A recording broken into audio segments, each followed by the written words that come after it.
How are acronyms formed as new words? Imagine a world where long, complicated names turn into quick, catchy words you hear every day. That's what acronyms do in language. They take the first letters of a phrase and turn them into a new word. For example, NASA stands for National Aeronautics and Space Administration. Instead of saying the whole phrase, people just say NASA. It's easier and faster. There are two main types of acronyms. The first is called a word acronym. These are made to sound like real words. Think of NATO, which stands for North Atlantic Treaty Organization.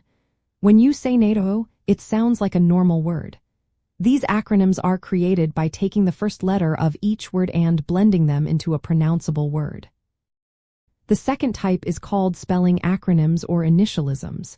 These are spelled out letter by letter. For example, FBI stands for Federal Bureau of Investigation. When you say FBI, you are spelling each letter.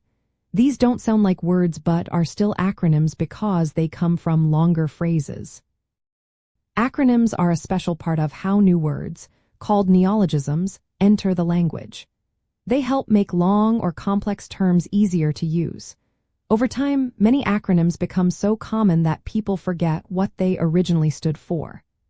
For example, laser, which means light amplification by stimulated emission of radiation, is now just a regular word. Creating an acronym involves choosing the key words in a phrase and taking their initial letters. These letters are then combined into a new word or sequence of letters. Sometimes, the letters are arranged to make a word that is easy to say and remember. Other times, the initials are just spelled out.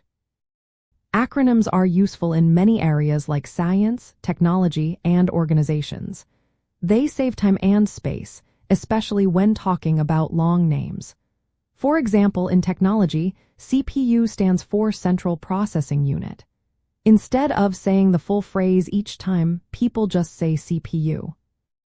In summary, acronyms are formed by taking the first letters of words in a phrase and turning them into a new word or sequence of letters. They can be pronounced as words or spelled out.